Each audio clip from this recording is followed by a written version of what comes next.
No Novo Testamento, 27 livros. Eu estava até a matéria para frente, né? Os livros apócrifos, coisa terrível. Apócrifos, 27 livros apócrifos só no Antigo Testamento, 27. Eu estava estudando hoje, para vocês terem ideia, tá? São coisas terríveis. Até Apocalipse de Moisés tinha, né? Até Apocalipse, o livro de Enoque eu já sabia que tinha, já até escolhi uma vez, né? Mas Apocalipse de Moisés, esse eu nunca tinha ouvido falar da vida, né? Nunca tinha ouvido falar da vida. Vamos lá, né? Então tem 66 livros da nossa Bíblia protestante. Eu falo protestante porque a católica tem mais. 39 no Antigo Testamento, 27 no Novo. E as escritas dela, hebraico, aramaico e grego, tá? Os originais.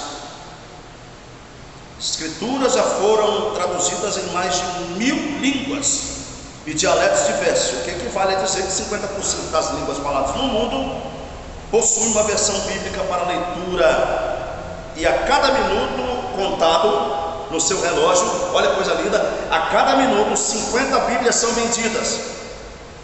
A cada minuto 50 Bíblias são vendidas, fazendo um total diário de 72.000 exemplares.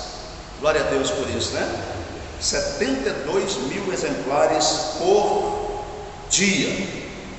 Mas ainda antes de Gutenberg, aquele que imprimiu a primeira Bíblia, é preciso citar os nomes de alguns homens, pelos quais, a partir de seu trabalho, a Bíblia se formou de modo como conhecemos, ou seja, capítulos, versículos, né? Essa divisão toda que tem a Bíblia não era escrita assim não, né? Eles escreviam, né, corridamente.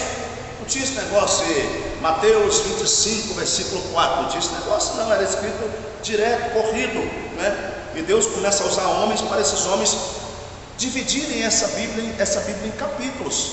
Nós vamos dividir, né? Para que a pessoa tenha uma melhor compreensão daquilo que vai ler. Nós vamos dividir o livro de Esdras em capítulo, né? Nós vamos dividir o livro de Esdras e Neemias, porque é uma compilação só. Nós vamos dividir o livro de 1 Samuel e 2 Samuel, porque é uma compilação só. Nós vamos dividir o livro de 1 Reis e 2 Reis, porque é uma compilação só. E assim 1 e 2 Crônicas também vamos dividir, para que as pessoas que tenham acesso à Bíblia, eles possam ter uma compreensão melhor. Agora, né, eu pergunto a vocês, imagine o trabalho que esses homens tiveram.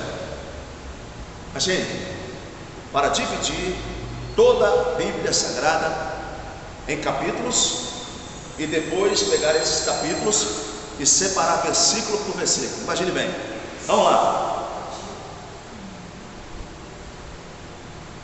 A Bíblia em sua forma original era desprovida das divisões, como já falei, dos capítulos e versículos. Ao longo do tempo, Deus levantou homens dispostos a trazer ainda maior luz à leitura da Bíblia e sua compreensão. Vejamos como se deu esse processo de divisão ao longo dos tempos. A divisão da Bíblia em capítulos foi o professor Stephen Langdon, arcebispo de Cantuária, na Inglaterra, quem dividiu a Bíblia em capítulos, na forma como conhecemos. Então foi esse homem aí que dividiu a Bíblia em capítulos, como conhecemos hoje.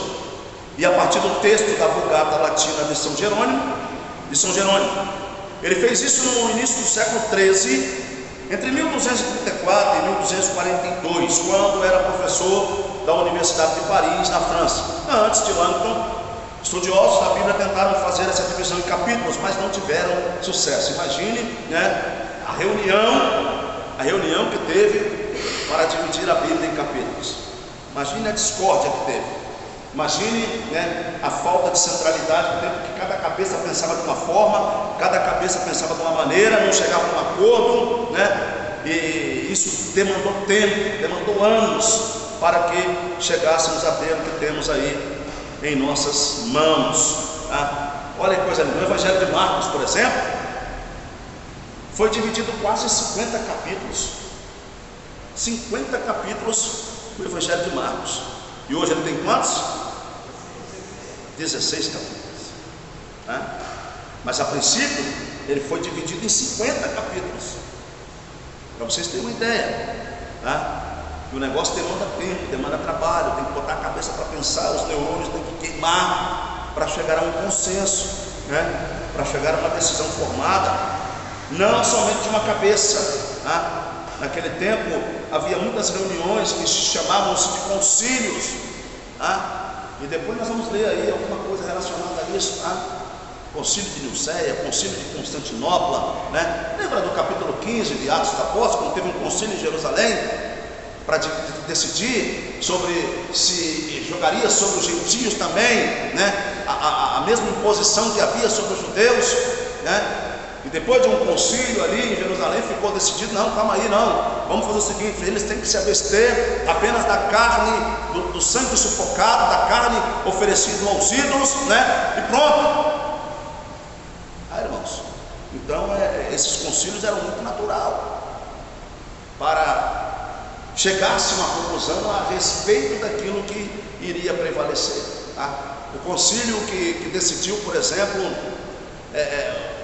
o que são livros canônicos, né? Quais os livros canônicos? Quais os critérios que tornaria um livro canônico? Um livro canônico, irmãos, livro que tem inspiração divina, resumindo, livros que são aprovados verdadeiramente por Deus para compor a Bíblia Sagrada. Quais os critérios que compõem, né, que relatam que esse livro tem verdadeiramente uma inspiração divina? Quais os critérios que tira alguns livros fora e os transforma em apócrifos, livros sem inspiração divina? Então isso foi feito um concílio, tá? Vários concílios para tirar. Agora você imagina aí um arcebispo, né? Um arcebispo falando, não, vamos colocar o evangelho de Judas no meio, né? O evangelho, sabia que tem um evangelho segundo Judas? E o evangelho segundo Judas diz que Judas não foi um traidor, vocês sabiam disso? O evangelho segundo Judas relata que ele simplesmente cumpriu aquilo que já estava relatado sobre ele lá atrás, e ele simplesmente cumpriu, não é um traidor. Então são essas coisas que deveriam estar na Bíblia, mas foram consideradas apócrifos, sem inspiração divina, tá? Porque relatava apenas a condição dele e não a divulgação da palavra de Deus de fato. Você levantou a mão? Fale. Tem coisas que as pessoas veem essas telenovelas que passam na Record. Mas tem coisas ali que não estão na Bíblia. Então eu estava assistindo uma reportagem sobre tudo isso que foi feito. Então eles foram lá com os hebreus, o povo do Egito, e fizeram todo um estudo sobre tudo aquilo que aconteceu. Então José foi carcereiro. Aí está na Bíblia. Então isso é apócrifo ou não? Então tem coisas que não estão na Bíblia. São relatos extra-bíblicos. Mas eu acho que não quer que nós falamos nem toda a história está. Isso a palavra diz crescer na graça e no conhecimento.